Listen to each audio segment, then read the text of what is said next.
નમસ્કાર મિત્રો. તો હું આજે આવી ગયો છું ફરી એક નવો વિડીયો લઈને. તમારી સમક્ષ એક બુક રિવ્યૂ લઈને આવી ગયો છું. કઈ બુક? એકલવ્ય. આ બુકની અંદર આપણે નામ સાંભળતા જ પહેલાં એમ થાય કે એકલવ્ય, આ તો પેલો અર્જુનનો પ્રતિસ્પર્ધી જેનો અંગૂઠો કપાણો તે એકલવ્ય છે. પરંતુ નહીં, આ એકલવ્યની વાત આપણા રઘુવીર ચૌધરી સાહેબ, જેમનો જન્મ માણસા બાપુનગરમાં થયો હતો, ગાંધીનગર ખાતે. તેઓને પદ્મશ્રી, પદ્મભૂષણ જેવા એવોર્ડથી સન્માનિત પણ કરવામાં આવેલા. અને આ પુસ્તકમાં તેઓએ જે લખ્યું, તેમના સાહિત્ય પ્રત્યેના જે વિચારો, તેમનો પ્રેમ, સ્નેહ, તે બધું સ્પષ્ટ રીતે જોવા મળે છે.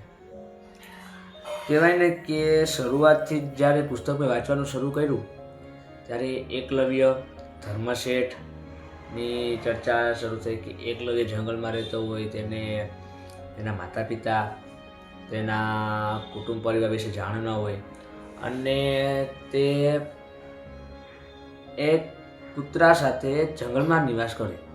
તો ધર્મશેઠને પુત્ર ન હોય અને તે જંગલમાં ફરવા જાય છે ને ત્યાં બધું જોવે છે ને વાતચીત કરે છે. તો પછી તેના જે એકલવ્યને જે હાજર જવાબી વૃત્તિ હોય ને, તેનાથી ધર્મશેઠ ખૂબ પ્રભાવિત થાય. અને ધર્મશેઠને તેની પત્ની પછી નક્કી કરે કે એકલવ્યને પોતાની સાથે શહેરમાં લાવે તો. અને આની સાથે જ તે પછી એકલવ્યની સાથે વાતચીત કરી અને શહેરમાં લાવે. ત્યાં આવીને એકલવ્યને ભણાવે અને બધું મદદરૂપ કરે, બનતી સહાય કરે. પછી ધીરે ધીરે એકલવ્ય મોટો થાય, પોતાની આપણે સમજતો થાય, પછી તે ત્યાંથી જતો રહે, ધર્મશેઠનું ઘર છોડીને જતા રહે. અને પછી કહેવાય ને કે એની સાચી જર્ની શરૂ થઈ. કેવી જર્ની? કે જ્યારે એક વ્યક્તિ વિકસવાનો હોય ને, કહેવાય ને કે બધા પછી સમય સંજોગ એને મદદ કરતા હોય, અને પછી કોલેજને મોટું નામ કરે ને પછી એમાં શું કરે કે કોલેજ લાઈફની અંદર એક સંસ્થાનું નિર્માણ કરે એકલવ્ય, કે જેની અંદર પ્રોફેસરોના સવાલના જવાબ એકલવ્ય આપે. આની વચ્ચે એમાં એક પ્રોફેસર સાથે તેનો સંવાદ થાય છે અને એક પ્રોફેસર શિક્ષકને પ્રશ્ન પૂછે છે એકલવ્યને કે ભાઈ સાચા અર્થમાં સારો શિક્ષક કોને કહેવાય? તો એકલવ્ય કહે છે કે અત્યારે શિક્ષકનું જે વર્તન છે, તો તે પહેલાં એવું હતું કે શિક્ષક ભણાવતો, પણ અત્યારે એવું છે કે વિદ્યાર્થી જાતે ભણતો થયો છે.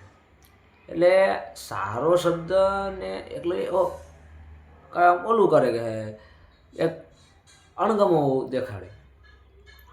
તો પછી વિદ્યાર્થી જીવનની અંદર એ એકલવ્ય છે તે શિક્ષકોને જ્યારે આવા પ્રશ્નોનો જવાબ આપતો હોય ત્યારે તેને સાથે જરાસંઘ, દુશાસન જેવા પાત્રોએ પણ કલ્પના કરવામાં આવી છે. અને આ પુસ્તકનું કહેવાય ને કે જો હું તમને પુસ્તક બતાવી દઉં, આ છે એકલવ્ય પુસ્તક, બધે અવેલેબલ છે અને ગુજરાત સાહિત્ય અકાદમીએ પાડ્યું. અને આ પુસ્તકની અંદર કેટલામાં તમને કહું, પેજ નંબર 75 ઉપર એક કવિતા છે, 2 પંક્તિ જોઈ શકો તમે. તો હું તમને સંભળાવું કે નામ જુજવા, રૂપ જુજવા, પણ અધ્યાપક એક, બગ વિવેકની કેળવણીમાં વધી આબરૂ છેક. હવે બજાવે સાંભેલું પણ એવા થયા ગવૈયા, રેતીના રણમાં પણ તરતી સરસ્વતી નહીં. ભલે આ નાની લાગે પણ આનો અર્થ બહુ ગહન છે કે નામ જુજવા, રૂપ જુજવા, પણ અધ્યાપક એક.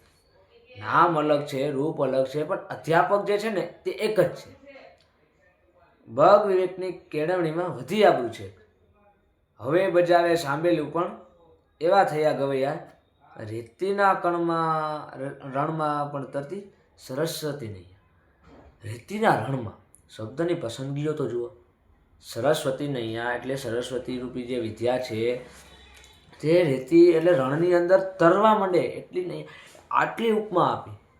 તો આની સાથે આપણે જે છે પુસ્તકની એક કહેવાય ને કે ઉત્કૃષ્ટતા નજર આવે છે. તો આની અંદર પુસ્તકની અંદર ખૂબ ઘણા બધા રહસ્યો છે. ખૂબ રસપ્રદ છે નવલકથા આ પુસ્તક છે. તો આપ બધા પણ જરૂર વાંચજો. અને એક નાનકડો પ્રયાસ હતો. ખૂબ વાંચવા જેવું પુસ્તક છે, ખૂબ સારું છે. જય હિન્દ, જય ભારત.